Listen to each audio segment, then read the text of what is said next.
Want to make a podcast? Spotify's got a platform that lets you make one super easily, then distribute it everywhere, and even earn money. We like that. All in one place for totally free. It's called Spotify for Podcasters, and here's how it works. Spotify for Podcasters lets you record and edit podcasts right from your cellular telephone or your computer, so no matter what your setup is like, you can start creating today. Then you can distribute your podcast to Spotify and everywhere else, those other places that podcasts are heard. Video podcasts are also available on Spotify, and when you want to take conversations with your fans to the next level, Q&As and polls are the best way to get them talking. With Spotify for Podcasters, you can earn money in a variety of ways, including ads and podcast subscriptions. And best of all, it's totally free, zero catch. We've been using it ever since we started How Long Gone. And ever since I discovered Spotify for Podcasters, I feel like having the option of turning off the Q&As and the polls on the user dashboard has really helped boost my creativity and take it to another level. I highly recommend giving it a try. Download the Spotify for Podcasters app or go to www.spotify.com/podcasters to get started.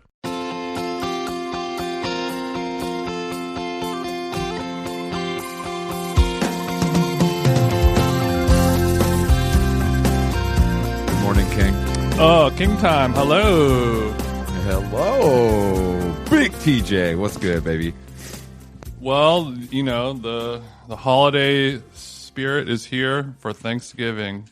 Must be for some of us. I was pissed. I was trying to get my fucking smoothie and all these dorks were in line buying fucking cranberry sauce. Okay, so you're like, all right, day before, it's Thanksgiving, one of the busiest grocery store days of the year, maybe the busiest, and you still went to get the smoothie from Whole Foods. You didn't go to maybe another auxiliary location that doesn't sell turkeys or anything. I don't like to fuck up my routine, Jason, and I already I used a new pair of shoes today on my run. I just was, new socks. I was a little out of sorts, so I wanted the smoothie from Whole Foods that I usually get to ground me. Okay, so let's do a shoe review. What do we got? Which color Nike, Allbird is it? It's the Nike. They're all black. The Epic React. They're like a little more cushion than my usual joints, but they also, something I've learned from Hunter is that I need a wide toe box because it's just, the feet should be obviously like fully able to touch the ground, all five toes, versus being a little cramped. You know what I mean? Mm-hmm. And these have a nice wide toe box, so it felt pretty good overall. Okay. And so you said it was an all black, so it's like a pretty tame design. It doesn't have. It's a murdered out, but I had to cop the $18 Nike, compression socks in that Volt. You know what I mean? Give them a little dash of color. We said Volt, so we have a Volt sock coming through. That is a neon yellow green color, correct? So the fit is all black District Vision with the all black Nikes and the Volt socks. Mm-hmm. Yeah, sounds pretty good, doesn't it? Running in anything less than that seems pointless, doesn't it? It's pointless. I mean, I see other runners, and it's rare that the fits are on point. But not everyone subscribes to the Pro Gear Pro Attitude lifestyle that we do, Jason. Do New Yorkers have better run fits than LA people? Yes. Well, I mean, New Yorkers in general do everything fit wise better. Yes. I mean, everything, Chris. There's got to be something. Yeah, you guys have better rash guards, I guess, but I can't think of anything else, really. Honestly, I was going to make a wetsuit joke as well. There's nothing else that comes off top, but I did. So, I tweeted about this, but so, on my running route, I do drive by the iconic Cookies location on Melrose. When you say you drive by, do you say drive because that's how fast you are? Yeah, because I'm going 40 miles per hour. And the security staff there has started to give me a what's up greeting. Mm-hmm. When I run the morning run shift, by. So Cookies is open when you're doing your run. What time is your run at? Like 8 o'clock, 9 o'clock? Yeah, I feel like I mean, it varies a little bit, but it's a little later on the weekends. But yeah, basically, and I think Cookies could be 24 hours a day. No way, that's crazy. But I mean, it's funny because like whenever I go into a weed dispensary, it really kind of looks like all the staff and employees there are just kind of barely hanging on. So I would love to see what the vibe is for the 8 a.m. when they're there at 7:45 with their frappuccino.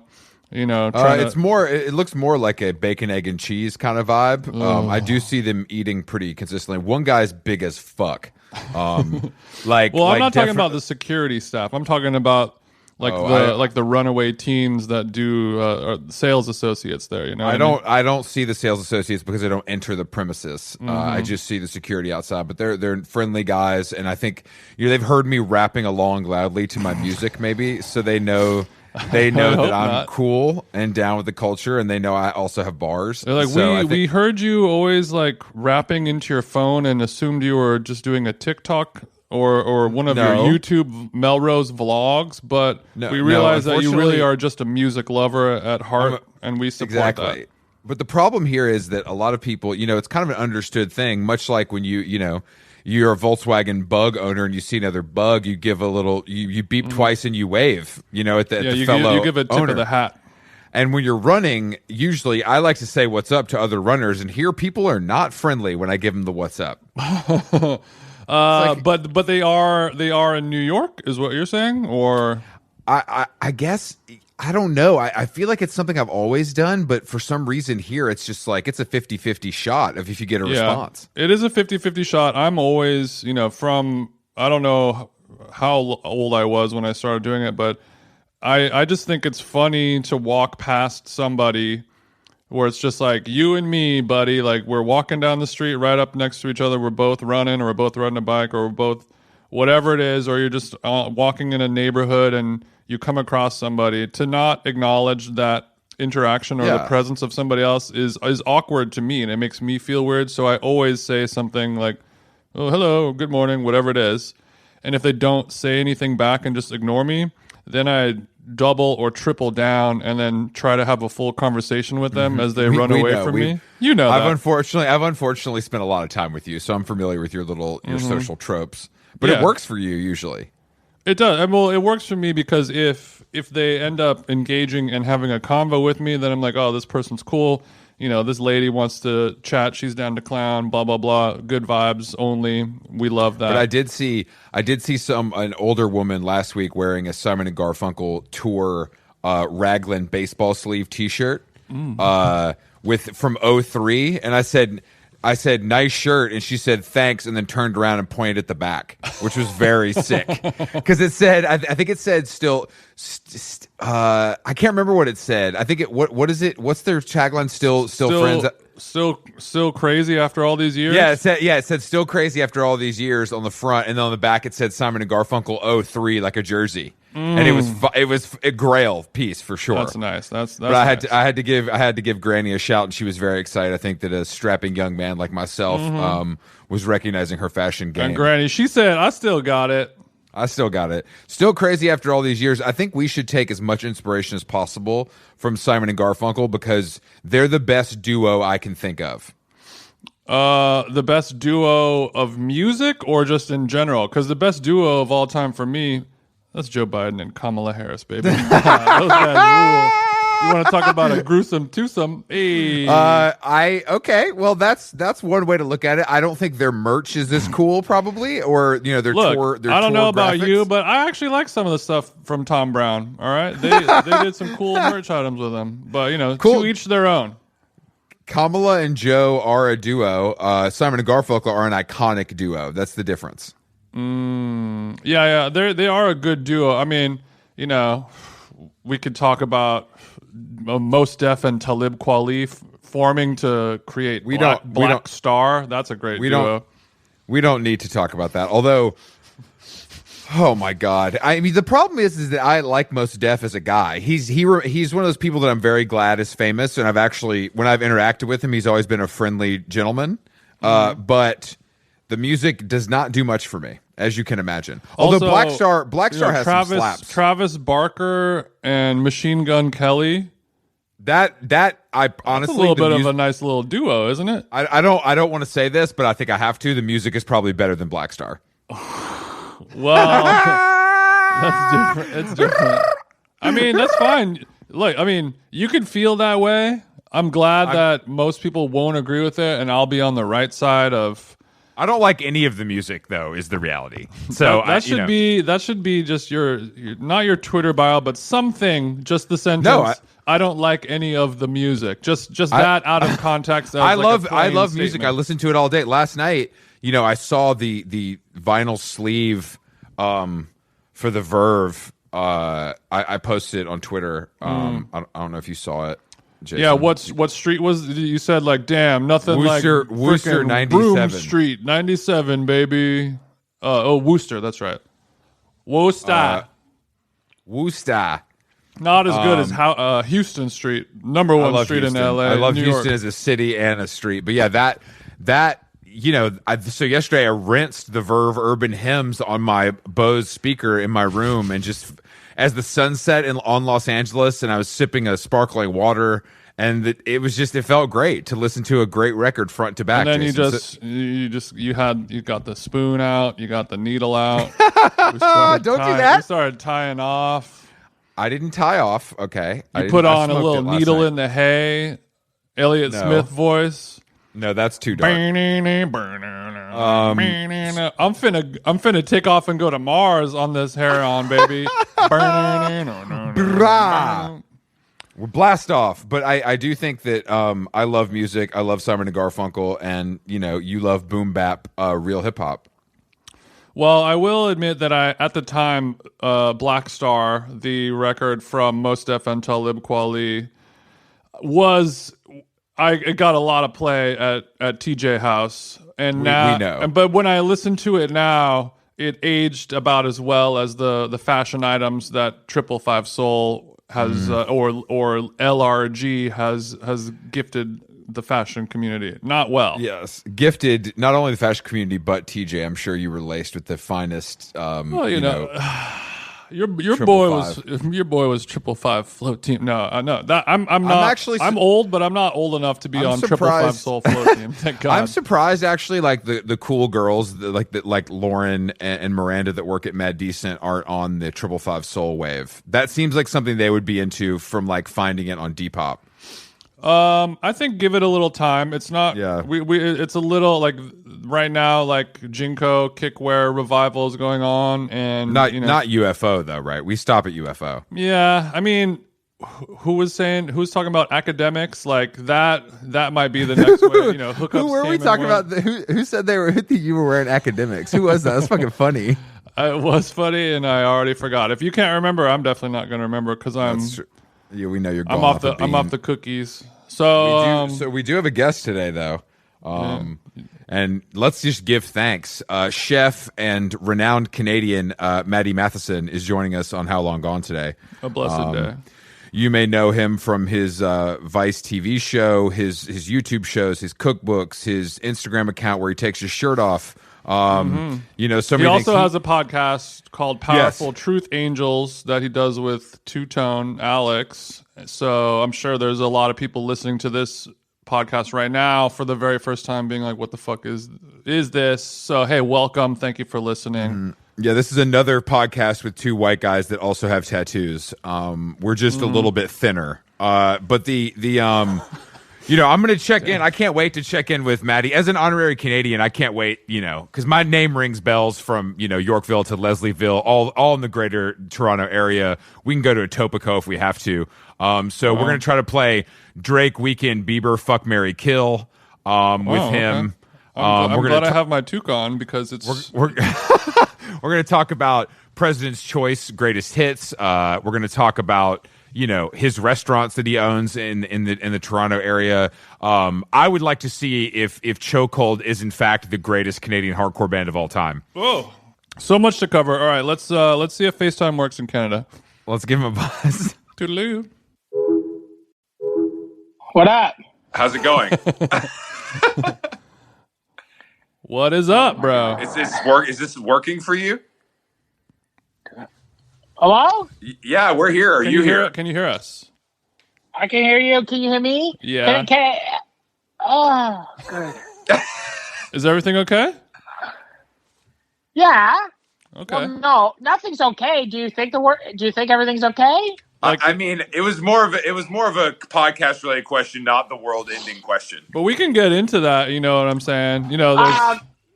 Are you bummed that Trump lost? What's going on?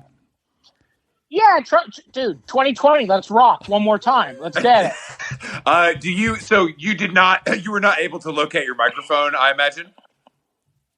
No, it's in my barn somewhere, and I tried to find it, and then and I was driving down. I was just I rolled in hot. I was down by the river a couple minutes ago, and then I just cruised. I had a stress. I had to go down, and I just had to go get a de-stress down by the river, and then I came back, and it's in my barn somewhere. Don't worry about it. Our connection is sounding good, so we can just go straight off the AirPods. Yeah, farm life, Daddy. So I thought you were in LA, but you're in the motherland? Yeah, I canceled my trip. Y'all motherfuckers can't handle shit, so I'm not trying to go over to fucking LA and, just sip on some vid. Just get a cup of fucking Well, to be juice. fair, the city of Pasadena has rejected the wishes of the larger government, and restaurants are open. So you're missing out on a trip to Houston's with me and Jason for a veggie burger. So that's on you, King. Okay, Pasadena. I'd rather go to Pie and Burger, but whatever. Let's go. I went to Apple Pan just yesterday. Do you like that more or less than Pie and Burger? I am I'm a Pan man myself. I think I go to Pan more because I'm closer. Whatever. Like I am always in. I stay in like Hancock Park, where I live in like my friend's like guest house. That's nice. So it's just like best neighborhood in LA, maybe. Definitely the best neighborhood in LA. It's everybody. He lives on the same street. It's like just like a block away. Is like Francis Ford Coppola's like old house. Damn. It's sick. So your friend is rich. Is your friend Nancy Silverton? She letting you crash, bro? That's pretty cool of her. She's just like, here's a little focaccia and a little poached egg, and get out of my room, T-bone. Nancy. So Nancy. Are you in the middle of a book press tour run right now, or not really? No. Okay. No, I don't think so. Okay. Well, I don't think so. So you went down by the river to de-stress. What are you de-stressing from right now, then? You don't have to. if it's as my wife just walks in the room. I'm like, what am I de-stressing from? Holy fuck! She asked me to cut down a fucking Christmas tree today, and I couldn't get my fucking lawn chopper, my fucking my chainsaw working. Mm-hmm. So I that was the trickle. There's a lot of stuff going on mentally always with me. Yeah. I'm constantly. I'm unraveled. I live in unraveledness. Uh-huh. And at the same time, I'm highly successful. Yeah. And so imagine running businesses, and at the same time, trying to start a chainsaw at 9 a.m. to cut down a Christmas tree. Can I ask you a question? Shouldn't you be absolved from these kind of chores because you're bringing home the bacon, or do you like doing this stuff? No, I had a meltdown with the chainsaw because I was negotiating. I'm negotiating this kind of like thing with my pizza company, and I've been like stressed for a week about this thing, and then I'm just like, and then eventually I put it down. I put the chainsaw down, and I walk over to Trisha, and I was like, hey, I can't do it right now. And I couldn't get it started. And I was just like, I can't do it right now, babe. I was like, I'm gonna go for a little drive. Because I have a little routine. I go down, I listen to, you guys like Laraji? Do you guys fuck with Laraji? What's Laraji? What is that? Is that a Headspace style app? No, it's a person. It's a human being that I connect with musically. Okay. I see. How does that spelled? Lara Laraagi. Whoa. And it's beautiful person, beautiful human, and the music is just like transcendental. Fuck it. He's got like 2 songs. It's an hour, and one's called like Essence, one's called Essential, or fucking. Oh, okay. So you listen to whatever, this, and you get into chime. I breathe. I do breathing exercises, and then I come back to reality. Mm-hmm. Back, and then I went to a gas station and grabbed some tacos, and I grabbed 2 tacos, ate them in my truck, and then I ran inside, and my sister's here helping my wife decorate the house for Christmas, and then I ate those tacos quickly in my car, and I dropped fucking sour cream On wheel. Damn, bro. Sorry to hear that. How are you guys? Well, I mean, I don't think we're dealing with as much as you are, but it's making me wonder. You know what you're like. For me, with de-stressing, I like to do a lot of that similar stuff. Chris is like a fitness fanatic, so for him to de-stress, he's also a sober person. So he's running, he's pumping, and if he doesn't do that, then he's a little cuckoo. But I can just hit my little spleef, and I'm brought down. And no, you're just you're the one that's on suicide watch, bro. Come on, come on, bro. Don't. Your higher power is not that joint. I'll tell you that much. Well, yeah, I know that. I don't need pot to find myself. Is that a crunchy? Yeah, it is. It really is. It says like I have these on deck. Just like if I have a stress, I just eat those. That's my. See, I'm the worst. I'm Bro, my bomb ass indica has 0 calories, 0 trans fat, non-GMO. Is the crunchy though is unavailable in America unless it's at a specialty store, correct?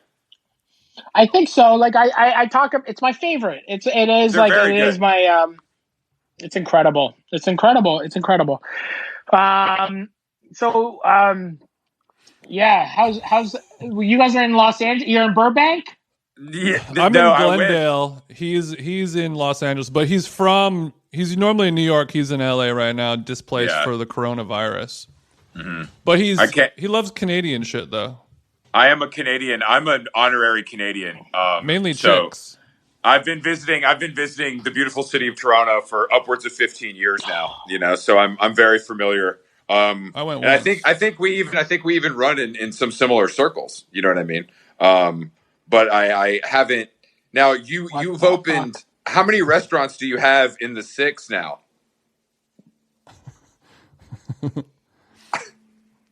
I think he had a little FaceTime glitch. It looks like. Yo, hello. Yeah, we're here. I'm so sorry. It's okay. I live in the middle of nowhere. I'm so sorry. My Wi-Fi. I just turned off of Wi-Fi because my Wi-Fi is so shit. I have the best Wi-Fi on a satellite. So you fuck Canadian girls? When they let him. Yeah, but I mean that my point being is that's why I've spent so much time in the GTA in my life. Who do you know? I mean, you name it, bro. Your former manager, Avi Gold. I mean, anybody you want to talk about. Wow. Matty, what is it about a Canadian woman? Matty, what is it about a Canadian woman that us fellas just love? Is there something about them that's a little different than an American gal? It's just a big cup of stew, bro. You boil it down. It's like sediment, It's strong. It's strong. It's fat. You get it down into a concentrated paste of a woman. Yeah, it's like you take a woman, you boil it down. That's a Canadian woman, strong. She can knit you a quilt. She can make you Afghan. She can break down a fucking, grab a goose by the neck, fucking, whatever you want. That's interesting because that's not my experience at all, but I do believe they exist in that way. Yeah, I believe they exist in that way. Yeah, they're in my my wife. She's one of the she's a hard-bodied Canadian. So. Are you now this farm that you've taken up is a couple hours from the big city, correct? We're probably 120 miles from the city. So how often are you making it back in to tend to your business affairs? I'm there Wednesday to Saturdays, kind of, when I really got things cooking. And then I'm there as much to be I just opened a restaurant, so I was there for 3 weeks, getting that kind of going, and then. Now, so are you living? Are you living at the Four Seasons? Are you living at the Hazelton? What are you doing during those 3 weeks? I'm at the Hazelton for sure. Just hang out at the Hazelton. It's a little more private. And I know that you love an omelet from One. Some outdoor dining. I know that's good for you. if I'm gonna eat a fucking $18 omelet, it's gonna be at 1. And Jesus Christ. But I don't know. I go in. I stay in Parkdale. I sleep on my friend's couch in Parkdale. Do you miss the city, or do you get enough in your bouts with it? Well, my office, I still have I have an office in Parkdale still. Yeah. So it's like, my team is all there in the office. I like to say I'm on it, so I'm everywhere. And then when I physically, I go there once a week, no matter what. So either, I'll line up a full day's worth of meetings, and then I'll go in and just do a 9 to 5 or 9 to 8 kind of thing. And then drive back if I need to, because I'm I have a 2-month-old baby at home now with the other 2 kids, and it's just I got just hella kids right now. So you're gonna have hella kids for a while. Just right now, I have hella kids. Are you glad? Right, are you glad that you're out in the country now that you have 3 kids? Is it easier to do all that? It's the best thing in the world. It's I'm fucking. It's the best. It is, honestly. I grew up in a small town, right? So me and my wife are from here, and I lived in Toronto. I moved to Toronto in 2000. Had an entire career, and still have a career there. But to move back, it was one of those things. It was crazy. We honestly, I never in a million years would have bet on that.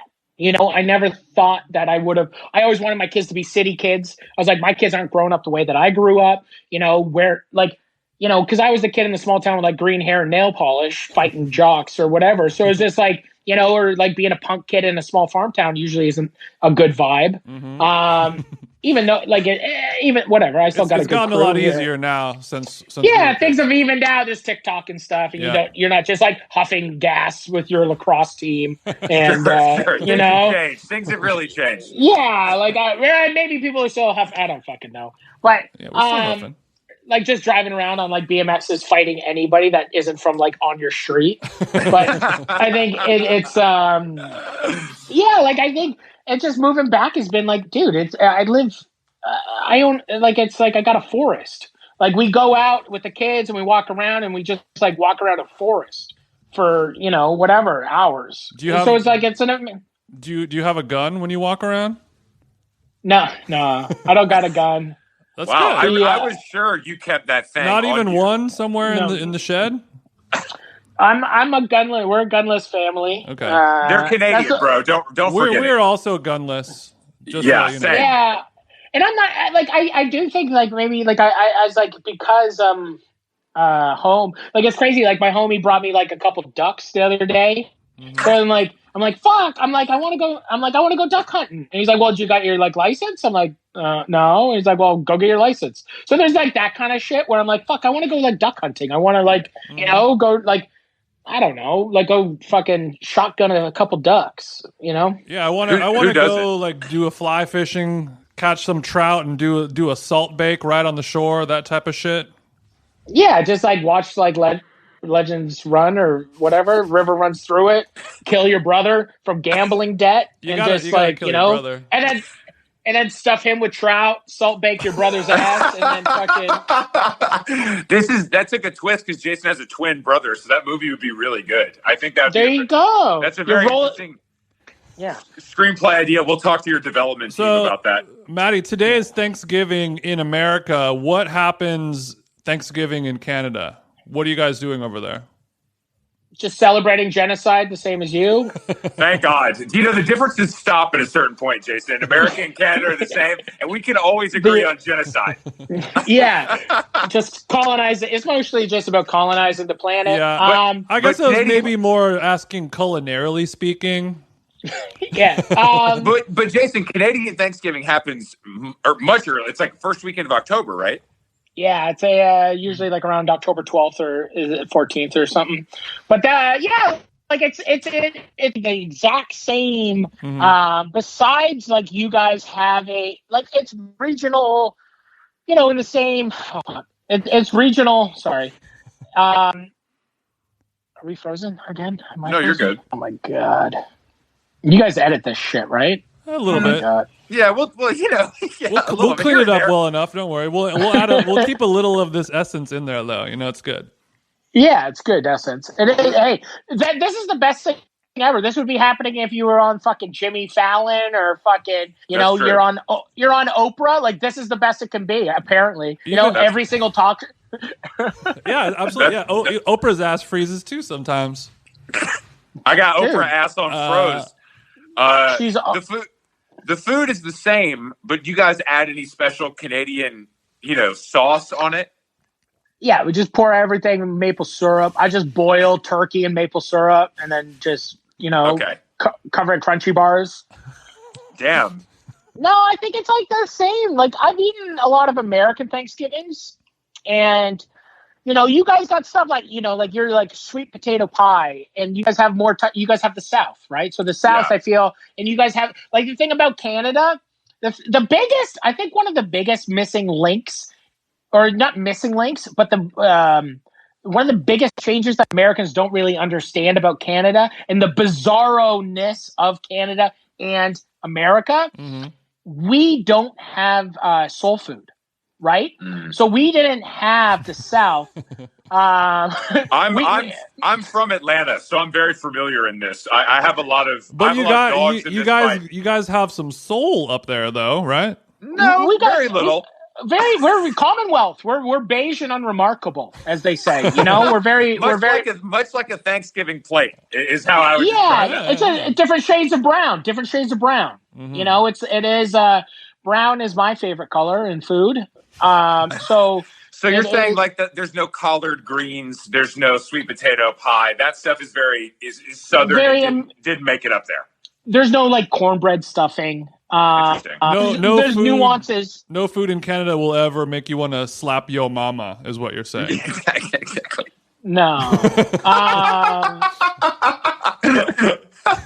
But last time I was in an Atlanta food spot called K&K, which was I don't know, it was an incredible experience. It was like in a great neighborhood. And sure. Was this on a book? I love great neighborhoods. Tour, or were you with other chef types? No, this was just like me and my crew. We were on Brick, my homie Brick, and Lisa, and we were on the book tour, or we were on my spoken word tour. And wait, Brick Stoll? Yeah, you know Brick? I know Brick, yeah. Old friend. Oh, because he was living. Yeah, I saw him when he was living in Atlanta, actually, because his ex was shooting the show, so they had like lived there. They were like living there. Yeah, they were in Atlanta, and so we went to this spot K&K, and definitely the only white people in line, and definitely like it was like I'm like, this is nice. Everyone's just staring at us, and then when we were getting the food, but I went in, I was like, I'm getting the livers, I want the turkey neck. I was like, I want all this stuff. And they were like, what are you doing? And I was like, I want all this stuff. I want the giblets. I was like, I want these fried livers. I want fucking Was it necks. good? It was fire. It was like, I had to like take my shirt off. Like as soon as I got out of the building, I did like take my shirt. Dude. I talk about this often with Jason. There's certain foods that after I eat them, I feel like I need to shower. Yeah. And that's not even a diss. No, that's not even a diss. Not a pejorative, but what is it about a food item that makes you have to take your shirt off or shower afterwards?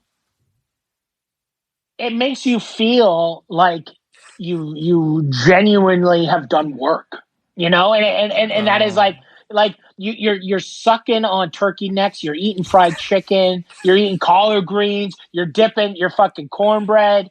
You're loading it with like crystal sauce or Louisiana sauce or whatever pepper sauce you want. I think you're drinking, a 10,000 calorie iced tea. That like the iced tea is somehow the worst thing for you in those situations. And it's like literally a gallon styrofoam cup. That is actually our culture. Like sweet tea is probably one of the most loved exports from the South. Atlanta specifically, that's like very, very big. It is so wild. The first time I really had it, I think I was in Charleston, and I was eating at this spot, Willie Mays, and it was the first time I ever had sweet tea, and it was. But I was just like, "What is this?" Yeah, and I was just like, I was just like, ow, ow, ow, ow. yeah. No, and I was just like, "This is so crazy." I prefer my iced tea with crazy. sweet and low to sugar myself. Yeah, I do half and half. I do like a half.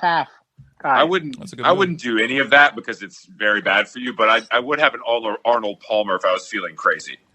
Matty, speaking of Thanksgiving and health food stuff, you know, I was looking at your cookbook. You have like this really nice stuffed butternut squash that's kind of mimicking a turkey for vegetarian bros.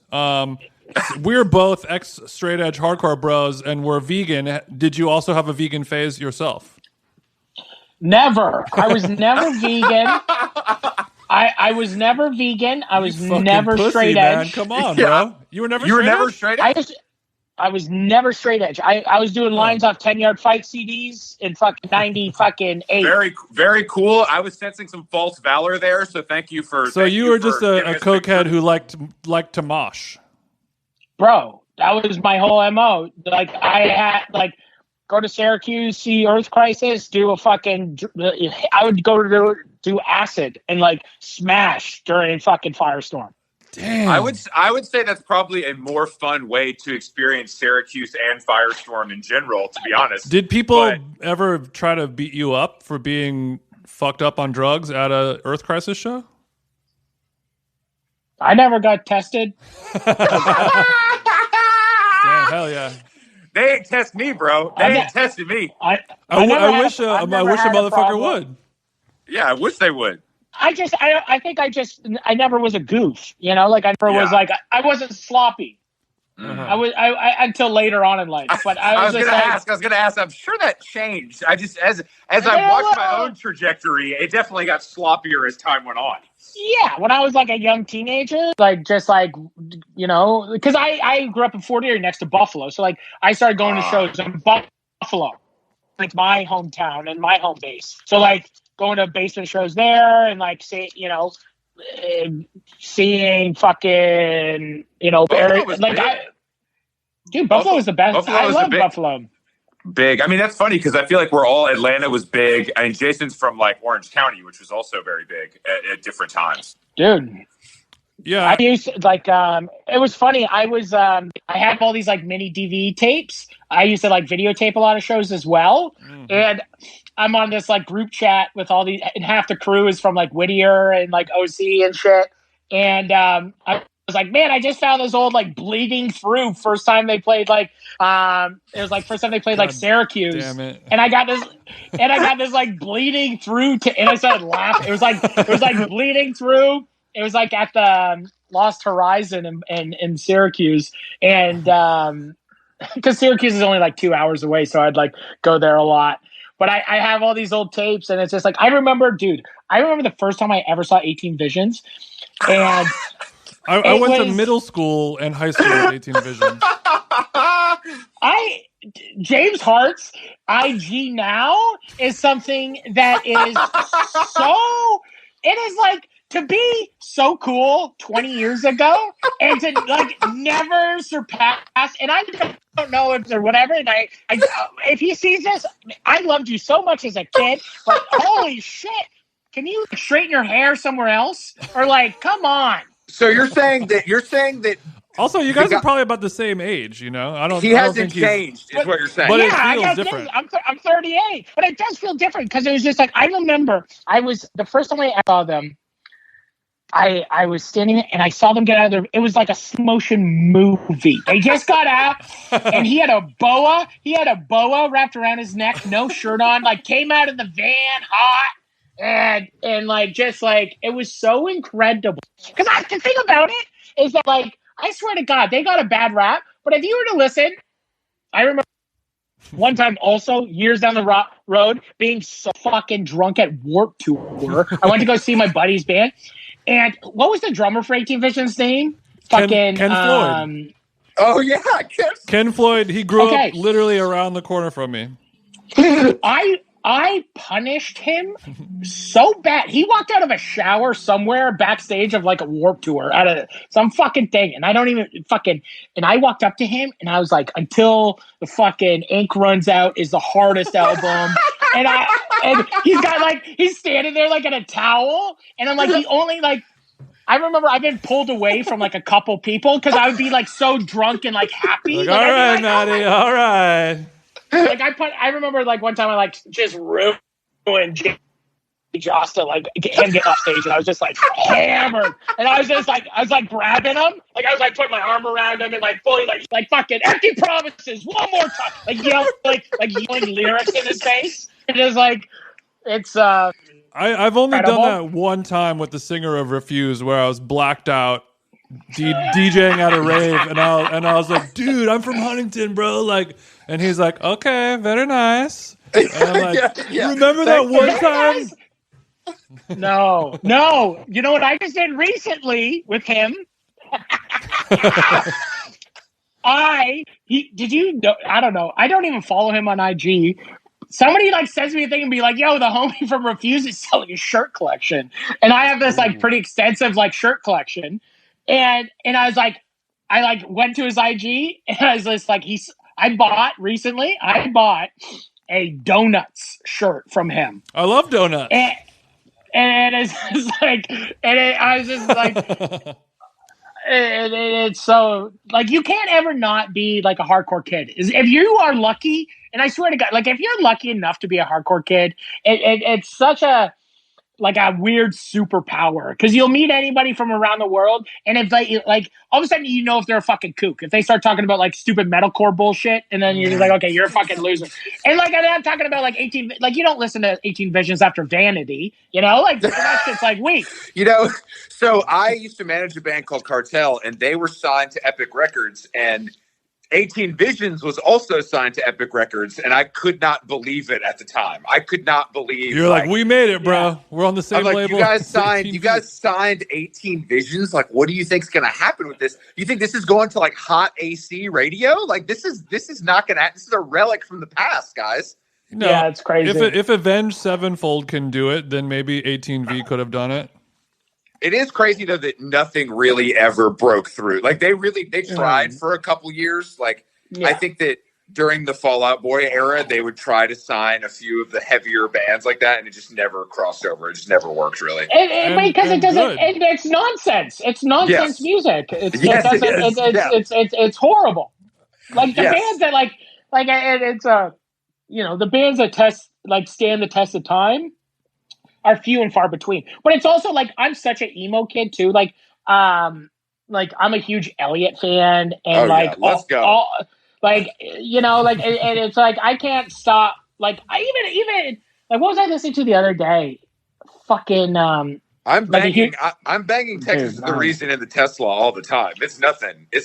Dude. Great. Yeah, just Endpoint. Throw on some Endpoint or no. Yeah. I don't even know, but it's like a funny thing because it's just like no matter what, if I put on like False Cathedrals anywhere in the world, it like it just brings me to such a nice place. Yeah, and it's just like that's my makeup. It's like I find it always so funny where like kids are like, "What's your first album?" and they're like, "Age of Quarrel." I'm like, there's no way Age of Quarrel was your first album, and you're like it's always like such a funny thing to me because like people be like, "Yo, like no, Age of Quarrel." Like, oh yeah, like you were born into DMS. Like, shut up. I was 10 years old. I was like, "Mommy, I want Age of Quarrel. I want this one." Yeah. But I always find like that's such a funny move too, where it's like, no, you can be honest. Like, you used to listen to Harvest. It's okay. You listen, like don't come for Harvest. Damn! Wow, it's real throwback hours now. No, I'll dude. I remember my whole thing when I was like, in I got buddies that will contest this. I was like, all I want is Harvest, and then Harvest by Neil Young. Those are my two records. That's your yin and yang. Like, that's cool. I just need and then it's just like Papa Roach admitting that they ripped it off is just like it's the best.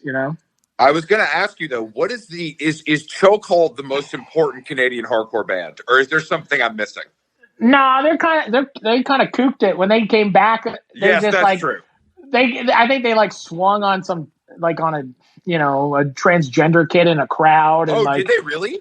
I think there's been like some Chokehold's a little set in their ways. Yeah, they're old. They're old. I didn't know Chokehold. I didn't know Chokehold was canceled.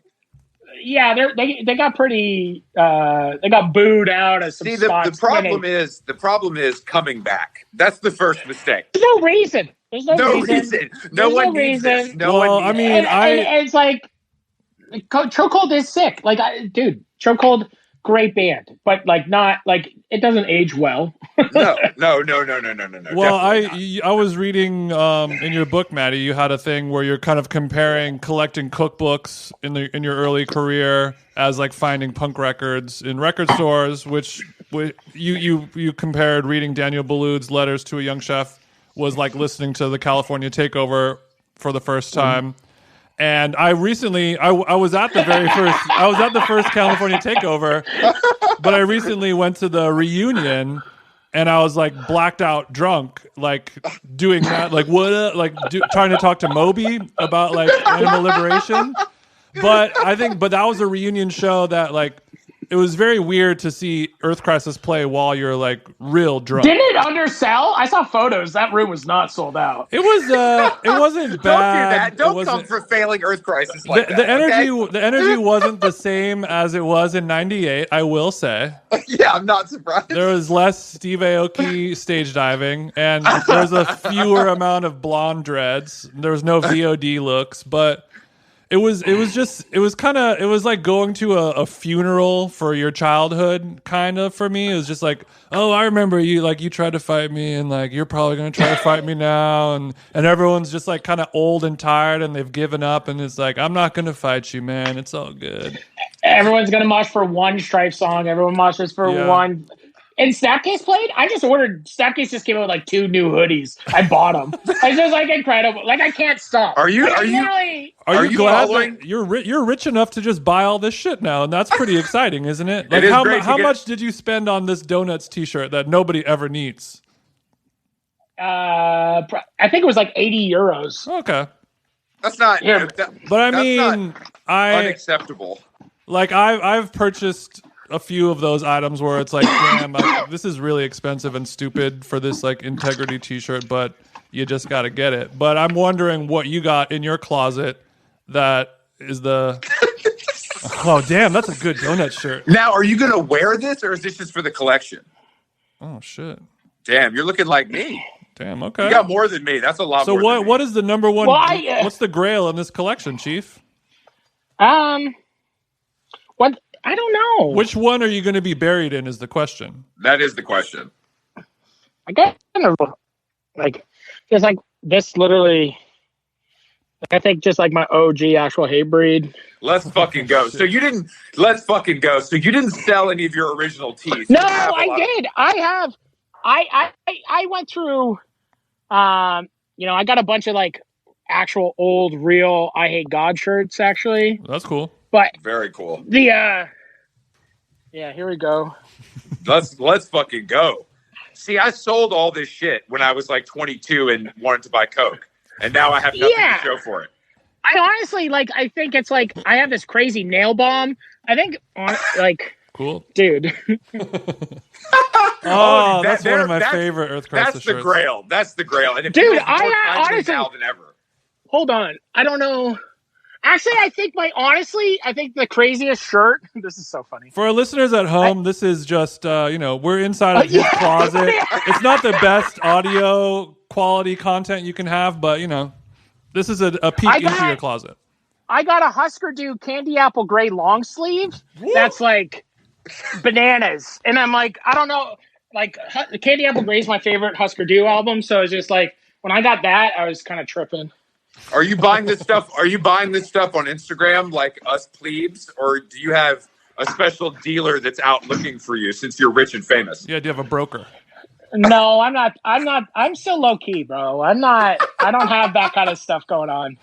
I don't have. Honestly, I'm very low key too, but having a T-shirt broker seems reasonable. It does seem reasonable, but then you see, it's so funny because it's just like I'd rather deal with everybody myself. Really, like I'm just like. I'm just always for t-shirts. I think it's just my basement's full of cases of shirts downstairs. So it's just like, what does the missus think about this? What is there to think? You know, she thinks, you know, I don't know. She's like, she doesn't say like, what are we like? When is this going to stop? What are we going to at some point, or you know, what's going on here? Or it's all good? Because I think no, it's all good. It's like, you know, once again, it's like we got everything we need. You know, we're lucky, and I'm very grateful. So it's just like, you know, if this is my thing. Yeah, it could be buying worse. T-shirts. I could be buying cars. Like, you know, I'm a very chill dude. Like, I have one vehicle. You know, like it's you got one chainsaw. Yeah, you have one chainsaw. You have one yellow Lamborghini. I'm a simple man. Drive to Toronto. Yeah. It's mellow. It's mellow shit. It's mellow. Like, I have my city car that's like this really broke down truck. It's really cool. And you also, because of your prestige, now you probably get a lot of shit for free. Like, you know. Yeah, but then I'm way over getting stuff for free. It's the worst. It's a burden. It's a yeah. So what do you do? How do you handle all the free shit? Like Chris and I get a small amount of free shit, and I'm sure you get much more. Like, what's your philosophy on it? I just say thank you, but no thank you. I'm just like, it's really cool. I'm stoked on your shit, but it's just like, I'm not accepting anything right now. I really appreciate it. You know, it's just that. It's like I can't. Like, I kind of went through a moment where I'd say yes to anything. I'd be like, oh, amazing, this. Shoes. I'm getting shoes from Adidas. I'm getting shoes from Nike. I'm getting shoes from this. I'm getting this. I'm getting that. I'm like, I wear the same fucking clothes every day. I'm a skid. That's what you realize. Is like, oh, I will never wear this. I will never, ever wear this. I wear Vans every day. You know, I wear the same shitty slip-ons every day. And it's like, you know, it's so funny. All that kind of shit. Like, it's just like at the beginning of like when you first can get something for free, like the first time I got a free hoodie, the very first, you know, like I still remember the very first free hoodie I ever got. And it's incredible. And then you go into this whole cycle of like, all of a sudden you turn into this, like you literally, and my buddy used to call me this. He's like, you look like a rich kid at Christmas every day. Honestly, yeah, it's true. And it's not even style. You're just wearing all these things style because everything's new all the time. You look like a kook. It's just like I agree with you, and unfortunately, I've also learned to say no. I think it's a very powerful thing to do. I mean, I work with a lot of brands as well, and I tell them all the time, like, just ask people what they want. Don't send them shit. Like, if they want something, they should be able to pick it out in their size. Like, let's not, just because you have somebody's address doesn't mean you should send them shit. Well, that's the thing is, like, I want to, you know, my part of who I am is, like, how I look. And I'm just like, I can't just, like, off top be wearing something like that. Like, it's just, like, not who I am. It's not really fits. Like, I'm stoked you want to give it to me, but it's just like I'm not about to wear, you know. You're not gonna wear Alessandro Gucci. You only wear Tom Ford Gucci, and I respect that about you. Yeah, exactly. I only wear vintage, dude. I remember I was like, you want to talk about funny buying something stupid? This is the stupidest thing I think I've ever bought. Yes. I'm in LA. We're shooting like Eat Out America. It's like me, Benny Blanco, Dave, you know, Dave from fucking Little Dicky. FX is Dave. And we're in on Rodeo Drive. And we go to this Chanel vintage store that's kind of like whatever on some side street. We walk in there. They know Benny, obviously. He buys a lot of vintage Chanel. I'm in there. Benny like piles up this huge pile of stuff, and then he starts working through it. He calls a stylist. He's going through it. Dave falls asleep in the chair, and we put like some old like this Fendi fucking hat on him, and taking photos of Dave. And then I'm like, I want to feel flexy. I'm like, I can do this too. Mm-hmm. You know, I'm like, I'm with it. Like I gotta, you know, I'm doing well financially. I got a credit card. I got a credit card. Mm-hmm. I got a credit card that's maybe made out of metal that's heavier than other credit cards, and it's just like, and I end up buying a pair of like just Chanel sunglasses for like $2 and I die. The second I leave, I die. And I'm like, I do it like so not. I'm like, yeah, I'll get those. And then like I get like I leave and I'm like, I just spent $2,000 on sunglasses that I'm never going to wear. And they're like those stupid like the Pharrell, like the ones that like the Chanel around the circle, like the ones. And I'm like, no, it's good. It's a piece. They're a piece. Like I always wear them like at one time. Pass it on to my grandkids. And I'm like, I got them in my like, I like collect sunglasses, so I'm like, they're in. I justify it, but I'm still like, but all the sunglasses I collect, I'm like, I'll wear. Like these things is like, I can't wear these ever because I look like a fucking jabroni, and then I'm just like. And like I can't even resell them because I bought them even more than they even resell. The value has only gone down. I overpaid. I took them off the lot. Drove them off the lot. What you want to do is buy them on Rodeo Drive. That's the cheapest place to find them. Yeah, but we've all been there. I think I remember making purchases like that when I was younger and thought I was popping, and there was money to be had. But I think it's like you do that, and if you're a real human, it made me feel like a loser, and then I'm like, I'm never doing it again, and and then I'm just like, I'm never doing it again, and then I just buy a Peloton. The Peloton, so I've been going through a fitness journey where I injured my ankle running and had to rely on the Peloton, and it really came in handy. I loved it. I think I'm going to ride it. I've had it a year. I've done about 4 rides on it. And I think I'm going to kick it up. 2021. So my wife uses it. You do them you do quarterly rides. I like that. If I could get 3 to 12 miles in a year, it's my taxes and my Peloton. We do it quarterly, baby. It's just smart that way. Yeah, well, it's not like it's so intense, it's so positive. You don't really want that positivity in your life. You want to stay depressed. Good point. You want to stay justifying eating a crunchy bar every 6 hours. Like you want to be able to like not have that self-confidence, That's exactly what we're trying to avoid. Exactly. Yeah, I'm trying to avoid being like positive, self-confident, have self-esteem. I'm trying to bury it. That shit's for losers. Let's be honest. No one cool has ever had those things. I swear to God. So tell us about the new restaurant because I've seen it on Instagram, and then I'm familiar. I've had the pizza before, and I like it a lot. The pizza's excellent. So tell us about the burger place because I know that's the newest thing in the portfolio.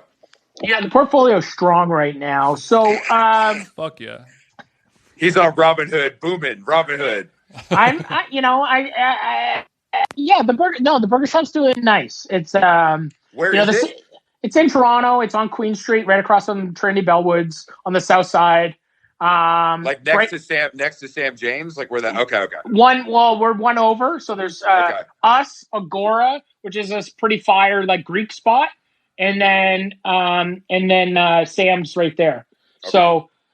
It's great because me and Sam, like I've known Sam 17 years. So he used to work at a skate shop across from this French bistro I worked at back in the early 2000s. So me and Sam have known each other a long time. So that was a really great kind of thing that we kind of we get to see each other as often as we do now, which is kind of nice. And I like his beans, so that's good. I love Sam's bean, and that location is pretty iconic. You know what I mean? I feel like that is. It's funny that those shops aren't. Like in most cities, that would be like a Gucci and a Prada. Yeah, and totally. That would be a weird mini Soho strip or something. Like that would be. Fucking Balenciaga bullshit. It's all independent businesses, though, for the most part, right? Because the bookstore is there, too. It's all, like, independent. Type. Yeah, you got Type there, Agora. You got White Squirrel Coffee, which is an OG coffee shop spot. But they got the ice cream. That's really what people go there for, right? Dude, they got some good ice cream. They got window service. It's popping. Everyone's having, like, that block, and now there's a veterinarian next to us, so there's always hella dog people getting their dogs either euthanizing their dogs or getting their dogs, cutting their ears off, cutting their dicks off, or killing them. That brings a vibe, you know what I mean, to the street. That brings a vibe. Like a really nice veterinarian spot. So what's up with this burger? Walk me through it. It's a fucking burger. Like everyone, it's just like, Are we doing? Is it a thick patty, thin patty? Is it made out of beef? Okay. Here we go. So the thing about cheeseburger shops, QSRs, quick service restaurants, not fast food. Wait, hold on. Can you? I actually never heard that term before. Can you explain the difference? So QSR is just a quick service restaurant. Okay. And then fast food is like the big dogs, like Subway. Okay. Oh, so it's a similar. Yeah, it's like the model. Like Shake Shack would be a QSR, not a fast food restaurant. Okay. All right. Yeah. Whereas McDonald's would be fast food. Yeah. Yeah. If you got a drive-through, I feel like you're a fast food spot. That puts you on the edge. Yeah, I know that'd be so sick though. But so I wanted to make a burger shop that you could get a fat, medium rare style burger, and you could have, because everyone, you guys are, every single motherfucker's got a fucking smash burger shop right now. Yeah, even Brick. Dude, shout out to 99, baby. Let's go. I was there opening night. Me too. There we go. And shout out to the curry sauce. And I think right now what's happening, specifically with people in the culinary zone, people want cheeseburgers, people want pizza, people want sandwiches, people want good salads, things that they can eat and feel good about. They don't have to think about it. There's a lot of spot, just a banging burrito, shout out to even like a chimichanga, shout out to Sonora Town, but it is, what we wanted to do was I really wanted to have a smash burger. Like I had a burger shop, it was called P&L Burger. That's probably like 6 or 7 years ago. We only did 3 years. Shut it down. That was connected to the bigger restaurant, right? That was connected to Parts and Labor. Yeah, Parts and Labor. And that partnership, and like businesses are tough in general. And we opened, the thing about it too, just a little history or whatever.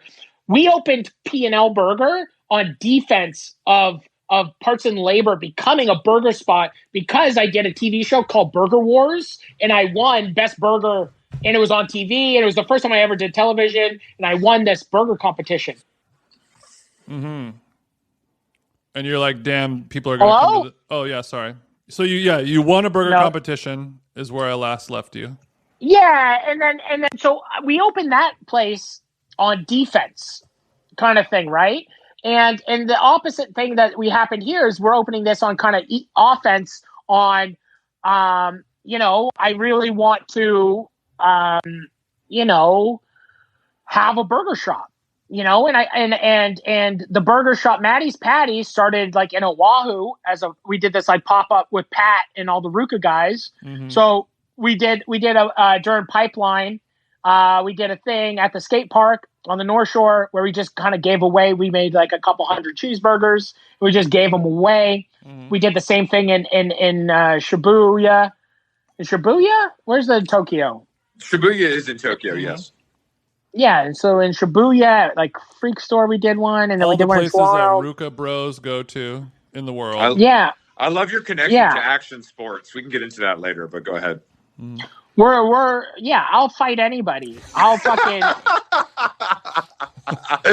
I was at ADCC last year, and I was about to fucking choke everybody out. I was getting sick of all this shit. I was like, these motherfucking no-gi losers. I was like, I want to fucking walk down there and start fucking breaking some, do some finger taps,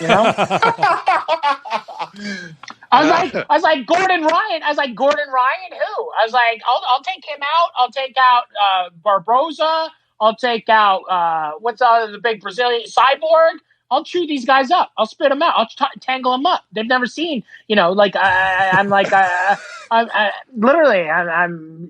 incredibly good just at jiu-jitsu from thinking about it, watching it on IG, watching UFC for years. That's how I feel. I'm good at skateboarding for the same reason. I've watched a lot of it, so I'm pretty good at this point. Yeah. Same with me. Like when I like sit down and I watch Andrew Reynolds do a heel flip on 18 step, it's like, I'm doing that next. Let's go. That's just how it works, baby. So the burger place is open. Are there fries? We got French fries. So so the burger shop, it's like fucking. We're selling a fat burger, which is called the Matty. Mm-hmm. That's the thing I wanted to, I really wanted to serve like a quick service, really good cheeseburger. That's like a juicy, medium rare. Mm-hmm. Don't complain about it. We're not cooking it well done. This is if you want this burger, it's cooked this way. Mm-hmm. This is like a tavern pub style, really juicy, fucking good burger. And then if you want just a banging smash burger, we got that. We sell Impossible burgers. Does the veggie burger have a name? Because I'm volunteering my IP. It could be called the Chris Black. Just think about it. No, it's called. It's just called the Impossible. I think it's just called the Impossible burger. Well, don't you want to have more fun than that? You know what I mean? Give it some personality. Us vegetarians, it's lame. The culture is bad. I just want to call it like the no soul, no marrow, no harm, no foul. No marrow is pretty good. That's very descriptive. I like that. Yeah, the no marrow. But yeah, I don't know. Like the burger shop, it's good. Like we just got locked down again in the city, so obviously we're in the same boat as everybody right now, kind of getting crushed a bit. So it's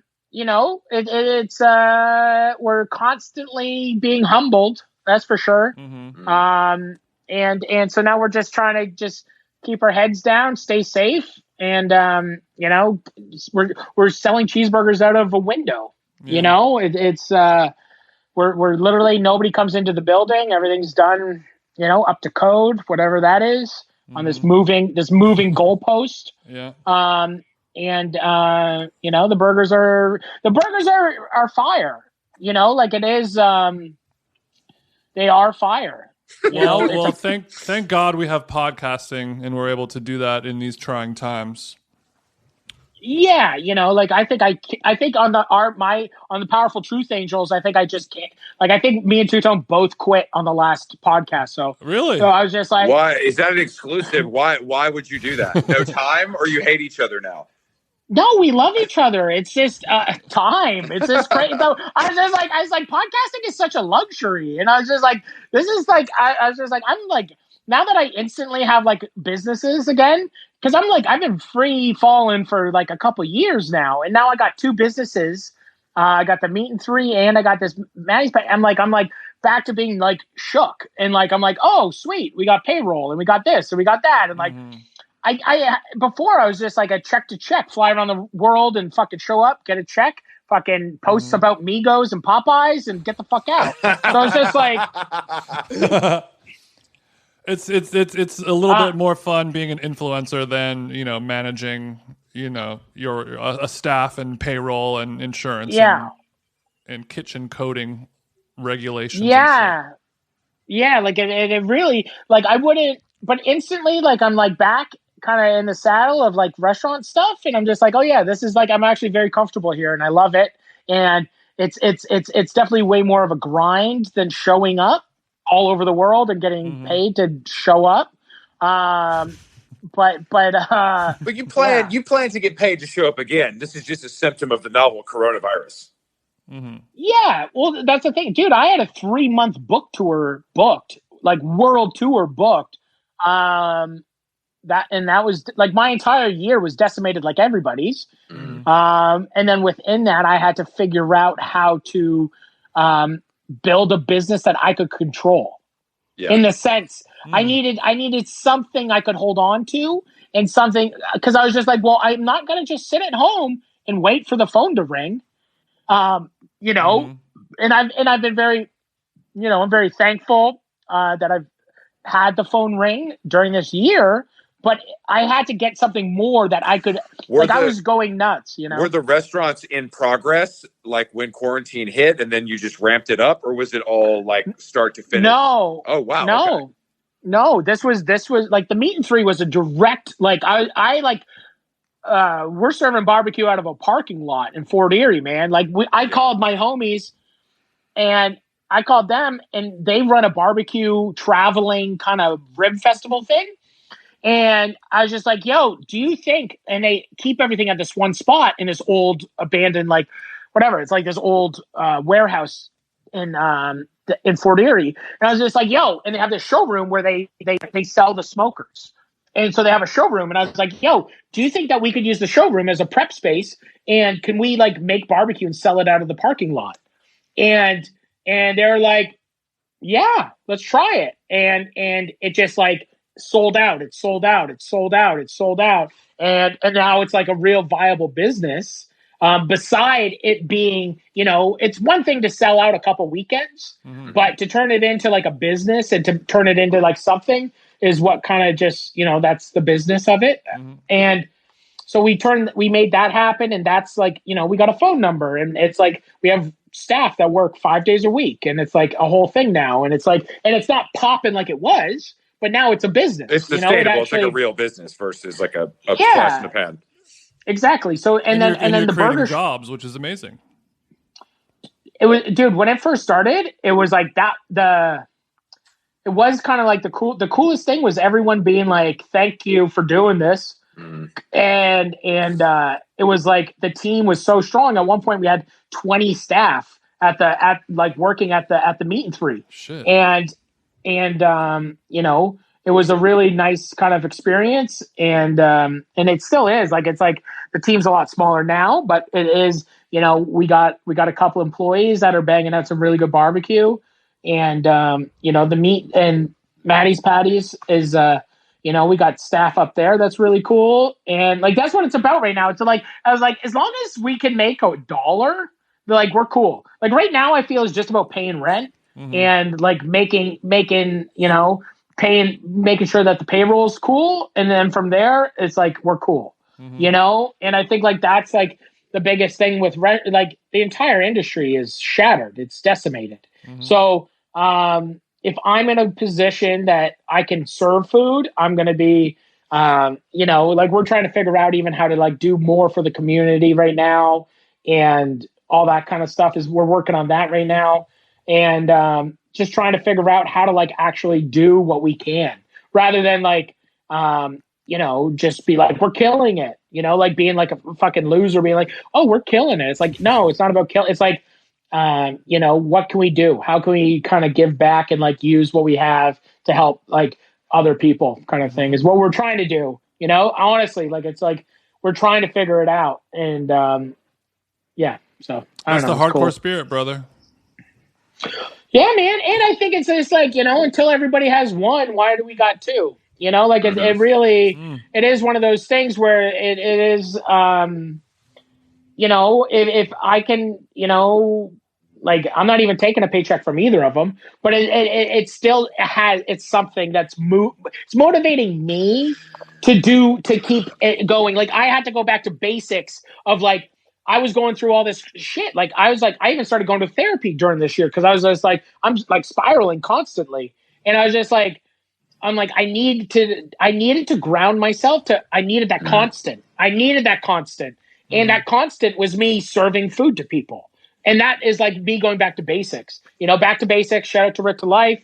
So it's just like, it's really, no, but that makes sense. I mean, so yeah, that's your ground floor. Life was a fucking whirlwind, I'm sure, and shit's lit, and you're trying. It's easy to get lost in the sauce in that way, for sure. So I think you can get sucked up really bad. So it's just like, I think the best way when you lose your way, the best thing that you can do is reach out your hand and pull somebody back up, right? And I think that by giving it away, it's unparalleled, and I think that stands kind of for anything. And I think if we can like help each other, and you don't have to help everybody, with Instagram and posting and reposting and memes and like every single fucking thing is a thing. And, it's like, I can't help every single person in the world just because I have a lot of followers on Instagram. But what I can do is help a small amount of little people around me. And hopefully that ripples and gets them to a place where maybe they can help somebody. And then we start rippling some like real community shit and like try to do something, because it's, I'm one of those people where I'm like, I want to take my mask and breathe and then give my mask. And like, we got to keep adding the mask and keep helping people breathe, Amen, Matty. It's true. I mean, I think that also that we get caught up in the social media stuff, but like, actually doing something for the community in a tangible way is very different than what most people are, it's not a repost. It's like some real life shit. Well, that's the thing. It's like all these people doing all these. It's like, okay, you in the streets? Are you feeding people? Are you giving money? Are you doing whatever you got to do? Are you giving your actual time, or are you at home, sick to your stomach with stress, reposting? Mm-hmm. And it's just like it's like, I'm one of those people. I like to repost because I'm like, there's some poignant things out there, but it's also like, you kind of got to have a game plan right now of like, every month we give to multiple charities. We're doing all this other stuff. And it's just like, I think it's like a matter of just being like, it doesn't matter if the bills are paid, we need to like give, and that's the thing. Like the oxygen is like, my bills are paid. Okay. Every month are my bills paid? My family's okay. Then let's figure out how we can give a little and kind of keep on doing that kind of shit. And just find that true balance, Damn. I hope to follow in your footsteps, but since I'm from LA, we don't really believe in that type of stuff. You shouldn't. You shouldn't believe in it. I'm just kidding. No, I agree with all that 1,000%. But it's also at a point where I'm like, I need to pay my rent first. I'm going to pay my rent first, and now I can help out some people, create some jobs, create some amplify some shit, and try to, fuck the government as much as they're trying to fuck us. Mm-hmm. Like they're fucking losers. Mm-hmm. Yeah, I think we all we can all do our part, and some people do it by spending money. Some people are on the streets helping people, and some people are smashing the retweet button. And everyone's got a job to do, and I'm glad that you're doing a good job at your job, Matty. Well, we're just trying. Like the thing is like it's so funny because a lot of people will come at me about all this stuff, and I'm just like, just because I have a lot of Instagram followers, like, don't get it twisted. So they're saying stuff like hey, why don't you use your platform to shed a light on this, this or that or that. I'm like, I can't. I'm not the news. Mm-hmm. It's like it's just like, but there's so much pressure on use your platform, use your thing, and I'm just like, okay, I'm gonna use it. I'm gonna do, but I'm like, you can't tell me what it's mine, and I want to do what I think is best for what I think is best as a whole, and as like, it's I think it needs to make sense on the whole. It's not just like I'm not a complete freedom fighter. Like I'm not. I'm a person that's trying to have a for-profit business. I'm somebody that is trying to support his family, and that my family is extended to, my entire family. I come from a very working class family. I'm trying to support family members that, not like I'm trying to help the whole team. Yep. And it's like, I want to just trying to be a good person is like not good enough anymore because you got a lot of Instagram followers. It is like this wild thing that you're fighting. You're getting hit on all sides, and it's just like, it's just a thing that like, I think is, a lot of like, that's your cross to bear, I guess, with having a lot of Instagram followers or whatever the fuck. Because a lot of people think that you're like this, like even you guys making jokes about being rich and we're making all these jokes. But it is like one of those things that a lot of people don't really understand. Fame is not fortune. It's how do you take that and make that into a fucking business and make that into something that's long lasting. And that's the work. That's what separates, the people that are like, high on MTV Cribs, and then next year, they're making YouTube videos of them in a hotel room crying, asking for GoFundMes. That is the rub. That is the rub. Matty, thank you for joining us, King. It's been a pleasure. Thank you for podcasting with us, Matty. Yeah, this was so nice. Hey, man. Make sure you pick up his new cookbook, which I have right here, Homestyle Cookery. It's a great book. Hey, look at that. New York Times bestseller, baby. New York Times. 2 times. 2 times. That's true. That is not the Globe and Mail, baby. That's the real newspaper. That's the real. and watch him on YouTube. Listen to his podcast that is now done, but still, you can go back into the archives. Yeah, you can always check go back in the archives. Yeah, for sure. And we got great. A lot of people, it takes a certain kind of man. You have to be really built to last to handle this podcast life, and you clearly weren't able to handle it, bro. It's all good. No, we're going. We're not. We didn't quit. I said we almost quit, and it is, dude. Podcast is no joke. Like off top. Okay. It's like, I honestly, it is the first time that, like, I put up food content. It's all gas. Yeah. And you have like hundreds of videos on YouTube. That seems like more work than podcasting to me. Yeah, but it's like, but that's the thing. It's like I can fry an egg, and the way I fry an egg and talk about frying an egg makes people laugh. Mm-hmm. Me sitting around talking about bullshit with you two fucking losers. Uh-huh. It's like, or with my losers, like my team. That's we both have losers. We all have losers in our lives. We're all losers, and it's just one of those things where I was like, holy fuck, podcast is work. I was like, Matty, we do 3 episodes. We do 4 episodes a week plus a live Twitch, baby. This is you're talking to the kings of this shit. You're talking to the kings of this shit. But what you were saying, like, this comes easy to us, where the thought of me sitting on set all day and with the cameras and the lights and the pressure and people looking at me, like, that doesn't sound. But to you, like, I'm frying an egg, I say some shit, I scream, and then everyone loves it. Like, that comes easy to you, right? That's the formula, baby. Hey, man. That's the recipe. That's the recipe, baby. And thank God that we've been able to find that thing that works for us that doesn't necessarily feel like work. Yeah, exactly. That's the thing. And it's like, I love. He's really chomping down on that crunchy for our listeners at home. Don't forget to breathe. Don't forget to swipe up. That's like, I think it just didn't hit the way I thought it was going to hit, and I love it. I love doing it so much, but I was just like, it's the first time that I was like, holy fuck, I have to work at this. Mm-hmm. Holy fuck, it was like my whole career, my entire, I guess, content, TV, mm-hmm. everything that I did with, like, everything was off top. Like it was one take. My entire career is one take. So it's just like, it really is. I was like, holy fuck, this pod, like, it's just one of those things where I was just like, maybe I haven't even I've never had to do like 2 takes. And now I'm like, a podcast is a complete riff like this, but it still is so much energy and work. And it's just like, and you guys, like, doing 3 of these motherfuckers, it's like, that's crazy. Well, if you need some learnings, feel free to go back into our deep catalog of over 100 episodes and just click around, listen to some. I don't think you will. But that's the thing. I've never listened to a podcast. I've never ever. So you don't even exactly know what one is supposed to sound like, for instance.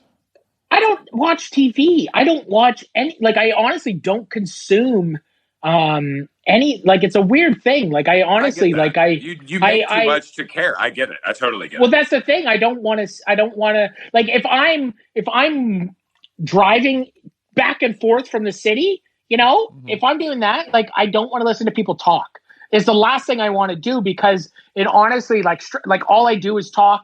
I do podcasts, I shoot videos, and I'm in meetings with my partners all day long. Mm-hmm. And the last thing I want to do is talk. I want to, like, anytime that I have a time to listen, it is like chime music or ambient. Like, literally, I listen to, like, just nonstop, like, ambient music to, like, calm my brain. Well, Matty, I'm going to send you some playlists, because I'm a real ambient head, and I think we can. You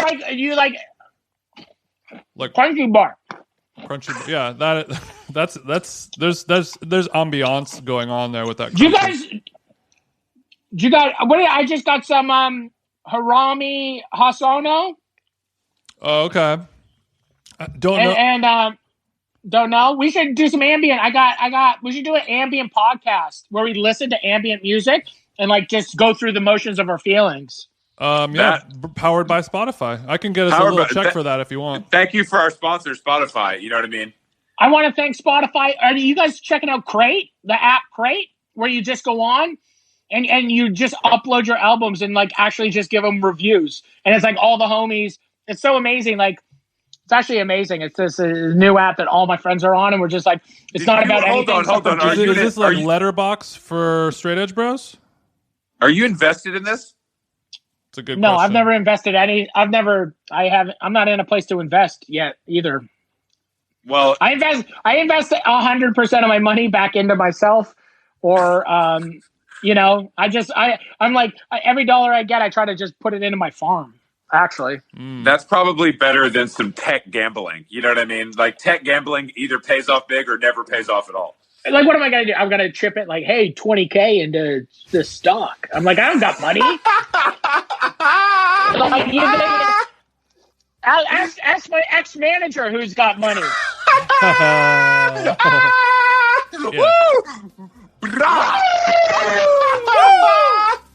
All right. Thank you, Matty.